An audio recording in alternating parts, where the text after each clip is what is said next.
sudah menganggap tidak kondusif lagi. Semoga dengan hasil riset kita ini menjadi lebih damai, gitu. Kita menyajikan hasil riset ini adalah riset kami yang ketiga. Dulu di Juni 2019, teman-teman juga kami undang di Unisri. Kebetulan saya dosen pasca sarjana Universitas Islam Riyadi Surakarta. Itu survei atau riset kami yang pertama.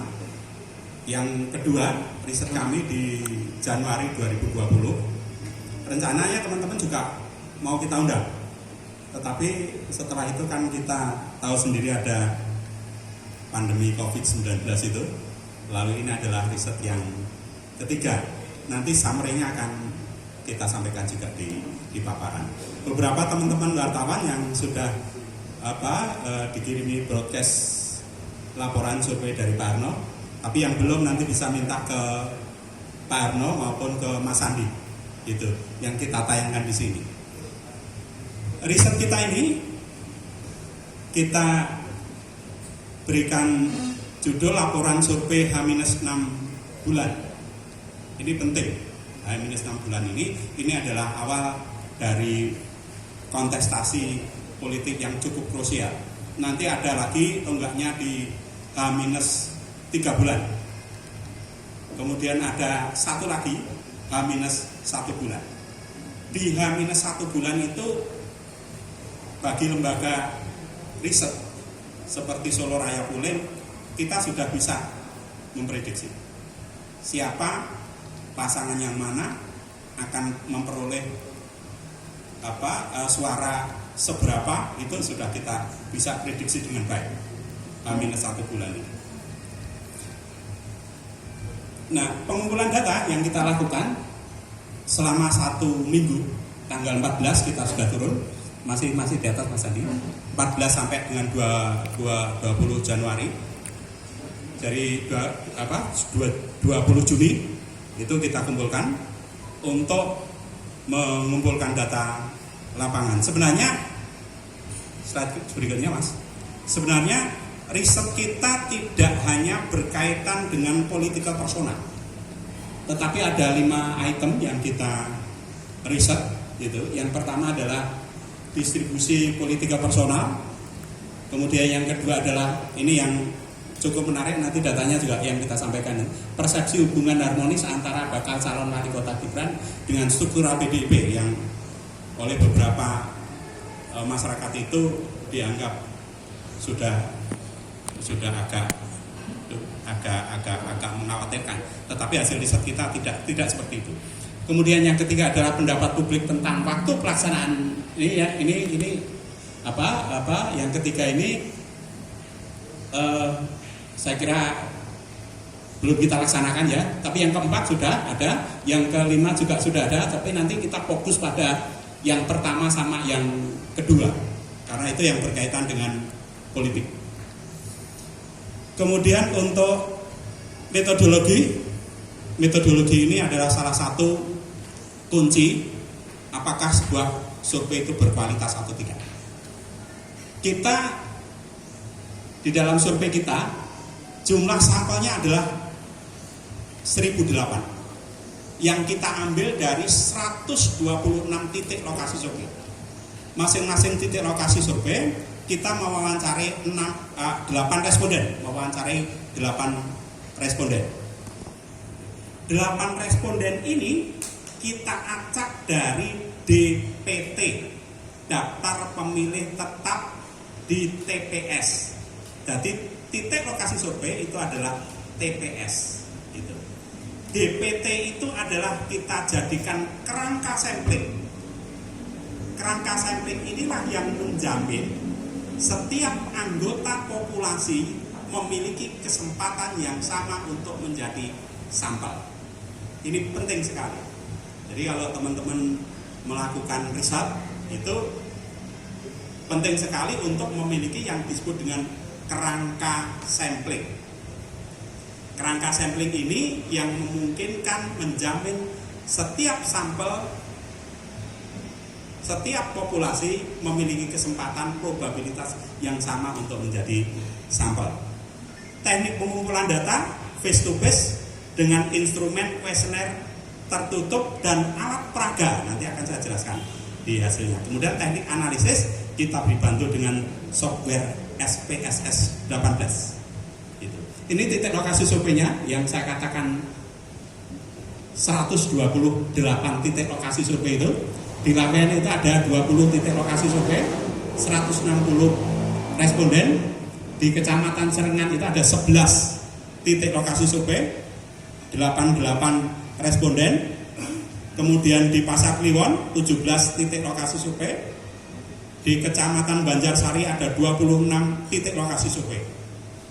Nah, berapa margin of error dari riset kita? Margin of error dari riset kita dengan jumlah sampel 1008 itu adalah 3,5% dengan tingkat signifikansi 95%. Penjelasannya begini, jumlah pemilih Kota Solo itu ada sekitar 400.000 pemilih. Nah, riset kita itu jumlah sampelnya adalah 1008. Kemungkinan hasil berbeda antara populasi dengan sampel itu yang kemudian disebut dengan margin error, itu 3,5%. Tingkat signifikansi 95% itu penjelasannya adalah data hasil survei yang respondennya 1008 tadi, itu tingkat keyakinannya hanya boleh dipercaya kebenarannya 95%. Monggo nanti dihitung sendiri, kalau itu nanti kira-kira meleset dengan populasi kira-kira seberapa, seperti itu.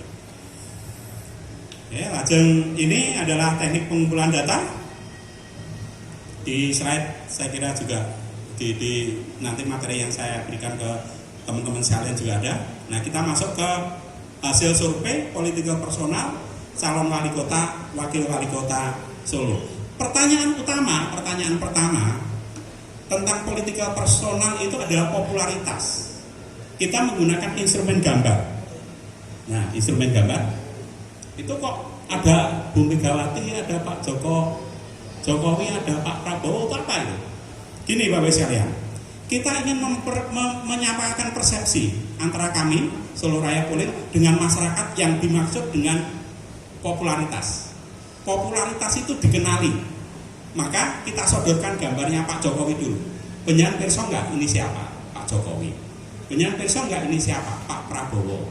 Penyan perso enggak ini siapa? Bu Megawati. Lalu kemudian baru kita nyodorkan gambarnya Pak Pur. Pak Pur penyan perso enggak? Gitu. Terus kemudian Pak Teguh penyan perso enggak? Ya, tapi sodornya gambarnya Pak Pur, gambarnya Pak Teguh, gambarnya Gibran, gambarnya Pak Bagio, gambarnya Pak Budi, itu kita sodorkan. Kalau responden tahu itu gambarnya siapa, berarti itu angka popularitas.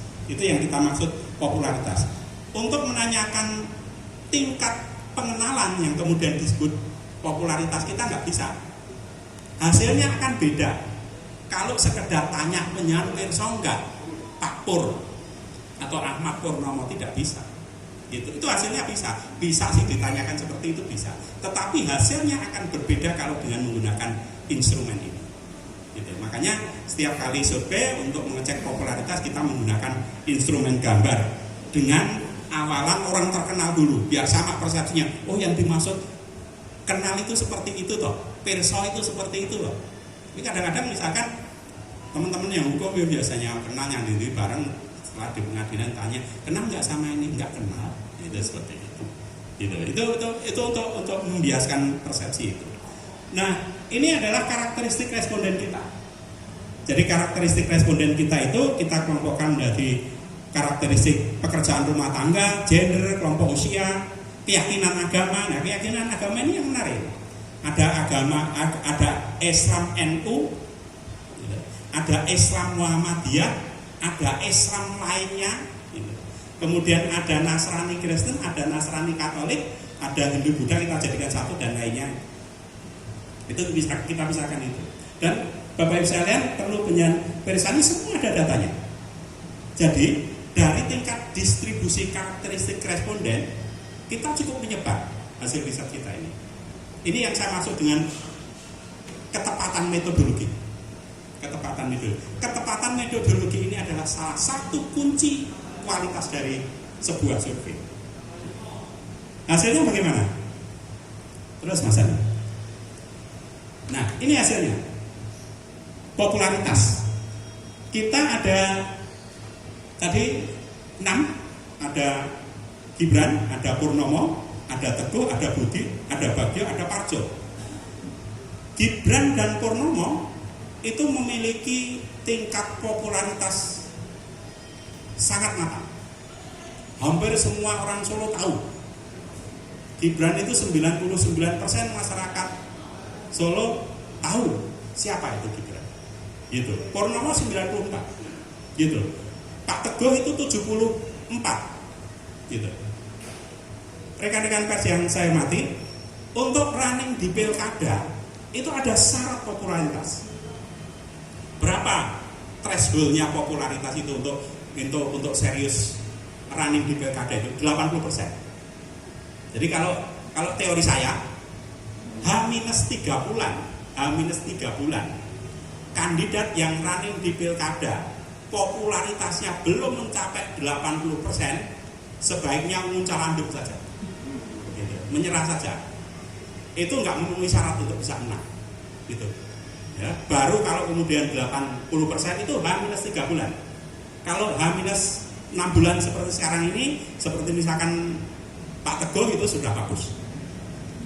Apalagi persepsi masyarakat terhadap Pak Teguh ini kan di wakil, bukan di AD1-nya.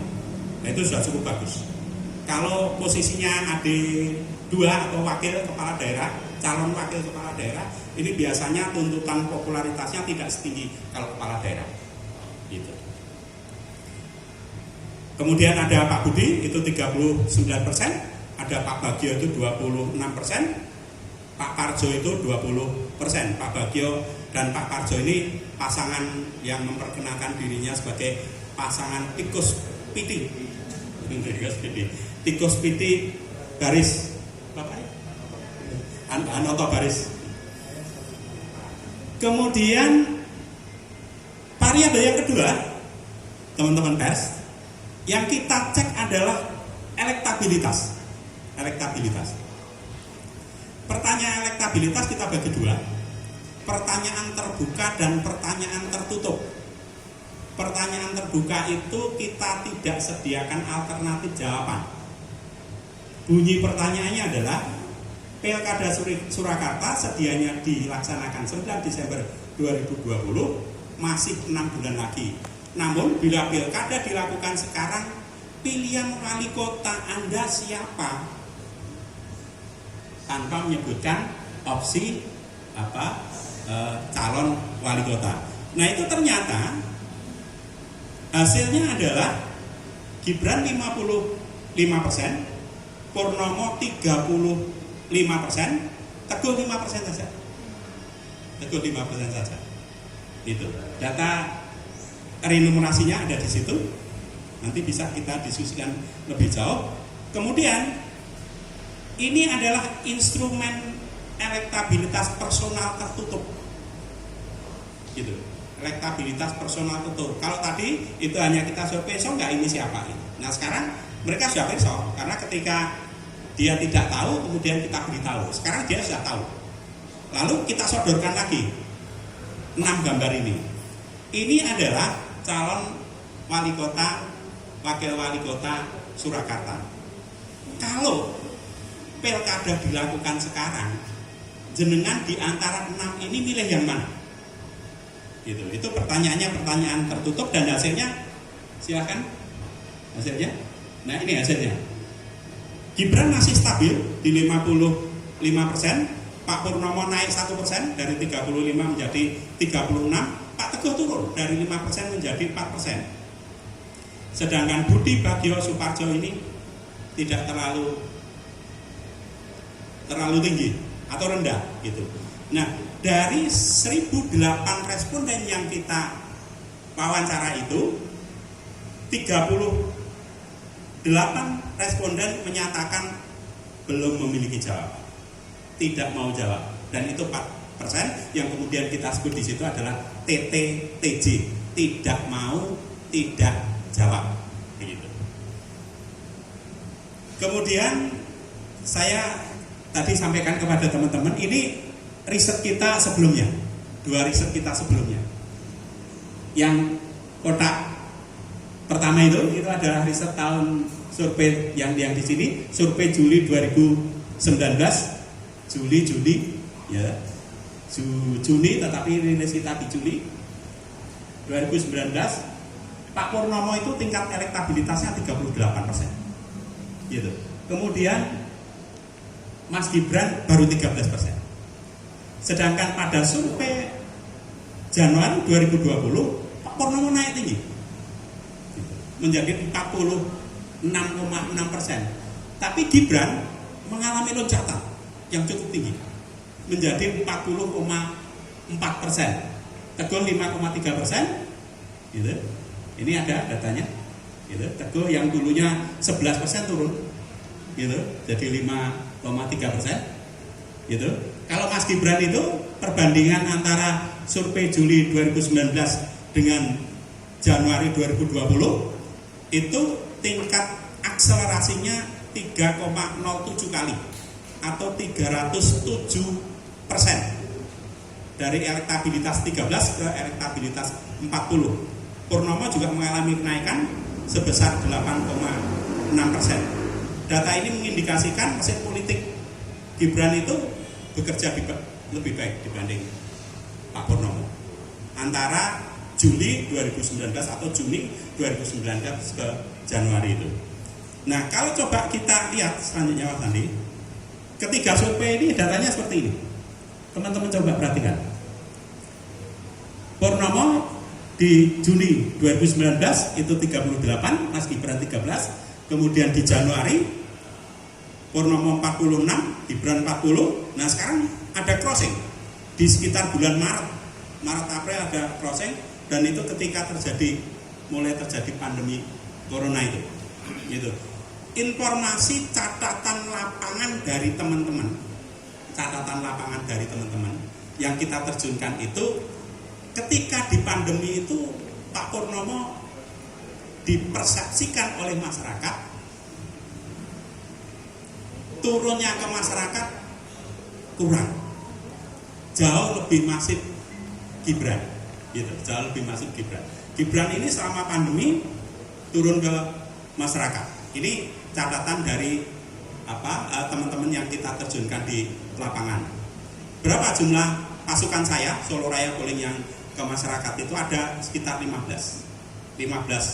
pencacah bahasa saya kita terjunkan ke lapangan, kemudian dikomandani oleh Mas Eksandi Nugraha gitu, ini koordinator lapangannya. Tren elektabilitas Gibran tumbuh dengan cepat di Juni 2019 ke Januari 2019 dan berlanjut meningkat hingga Juni 2020. Tren Purnomo tumbuh sedikit lebih tinggi di Juni 2019 ke Januari 2020, namun cenderung menurun lebih rendah di Juni 2020. Ini membaca data saya seperti itu. Nah, kenapa kemudian selain aspek Pak Purnomo selama pandemi ini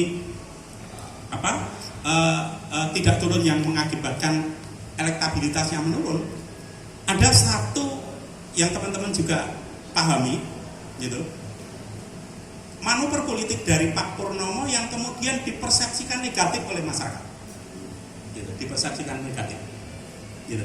Saya mengajukan pertanyaan, survei kita mengajukan pertanyaan, beberapa waktu yang lalu Purnomo menyatakan akan mundur dari bursa calon wali kota Surakarta. Apakah Anda mendengar atau tidak mendengar kehendak Purnomo untuk mundur itu? Itu yang mendengar banyak. 65% masyarakat memberikan jawaban dia mendengar Purnomo mau turun. Yang tidak mendengar 35%. Gitu. Kemudian kita lanjutkan pertanyaan kita. Nah, setelah masyarakat itu ada yang mendengar, ada yang tidak, lalu kepada responden itu kita jelaskan bahwa Pak Purnomo itu beberapa waktu yang lalu memiliki kehendak untuk mundur dari bursa pencalonan wali kota. Sehingga pertanyaan yang ke-9 itu responden kita sudah tahu Pak Purnomo itu berkehendak untuk mundur. Lalu kita tanyakan, pendapat Anda bila Ahmad Purnomo tidak jadi mengundurkan diri dari bursa pencalonan wali kota Solo? Ternyata responnya negatif, Bapak Ibu sekalian. Gitu. Ternyata responnya negatif. Yang menjawab tidak bijaksana 4%. Kurang bijaksana 67%. Nah 67 ditambah 4 itu kan ketemunya 71. 71 responden atau masyarakat Solo itu mempersepsikan atau menilai manuver politik mundur maju mundurnya Pak Purnomo itu dipersepsikan negatif. Itulah faktor mengapa Pak Purnomo itu elektabilitasnya di survei kita Juni 2020 itu mengalami penurunan. Kemudian ini instrumen pasangan.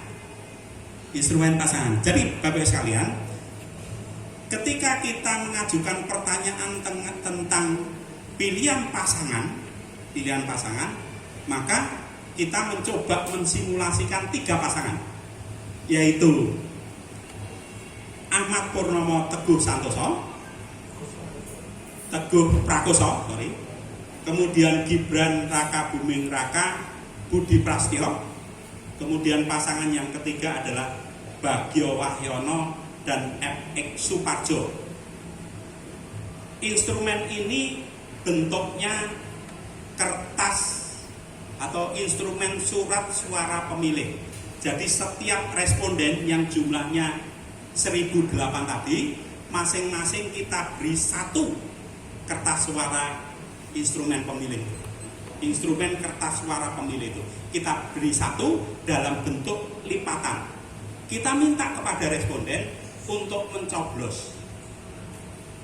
Nyoblosnya pencacah protokolnya atau SOP-nya, pencacah saya itu tidak boleh tahu. Coblosan dari responden itu tidak boleh tahu. Setelah dicoblos, maka kemudian dilipat kembali dan dimasukkan tempat yang telah disediakan oleh pencacah itu. Kertas suara sudah diberikan nomor sama dengan kuesionernya, sehingga setelah dari responden itu, maka kertas suara tadi dijeblok menjadi 1 dengan kuesioner. Hasilnya seperti apa? Silakan Mas Andi. Hasilnya ini, Bapak sekalian. Jadi 2 pasangan ini cukup ketat. Kalau 2 pasangan ini bersaing, pengalaman saya ini tidak terlalu besar. Selisih suaranya tidak terlalu besar. Berat itu. Gitu, berat. Walaupun Gibran unggul di posisi 53%, Ahmad Purnomo Teguh 40%. Selisihnya hanya berapa? 13%. Kalau margin error itu saya 8%, itu walaupun Gibran masih unggul, tapi agak berat itu. Seperti itu hasil survei saya. Dan jangan lupa di sini kemudian TTTJ-nya hanya 5%. Artinya apa? Orang Solo ini sebenarnya kalau pilkadanya sekarang itu sudah punya pilihan semua. Hanya 5% yang belum punya pilihan. Gitu. Selain mensimulasikan 3 pasangan, kita juga mensimulasikan 2 pasangan. Coba kalau 2 pasangan seperti apa? Gitu. Ini instrumen yang kita gunakan untuk 2 pasangan ini ada 3. Ada 3 simulasi. Gitu. Tikus Pidi lawan Gibran Purnomo, Tikus Pidi lawan Gibran Budi, Tikus Pidi lawan Teguh Purnomo. Nah ini nanti Bapak sekalian bisa, kalau misalkan PDIP hanya ngusung 1 pasangan, PDIP 1 pasangan tuh ya, nggak boleh ngusung 2 tuh ya. Gitu. Pasti diantara itu, kalau enggak prediksi saya. Kalau enggak Gibran Purnomo, Gibran Budi, juga Gibran Teguh. Gitu. Jadi ini prediksi saya. Kenapa enggak Pak Pur yang di depan? Berbagai analis yang kami lakukan kelihatannya Pak Pur tidak di depan. Gitu. asumsi yang kita dasarkan pada beberapa kajian Pak Purnomo tidak di depan. Kalau toh Pak Purnomo itu tetap running di pilkada, maka prediksi saya Pak Purnomo di AD2, tidak di AD1. Itu karena itu maka Pak Purnomo tidak kita simulasikan di AD1, kecuali yang tadi, kecuali dengan Mas Teguh atau Pak Teguh yang kemudian kontestasinya 3 pasangan itu. Hasilnya seperti apa? Luar biasa. Jadi kalau Gibran Purnomo itu elektabilitasnya 91%.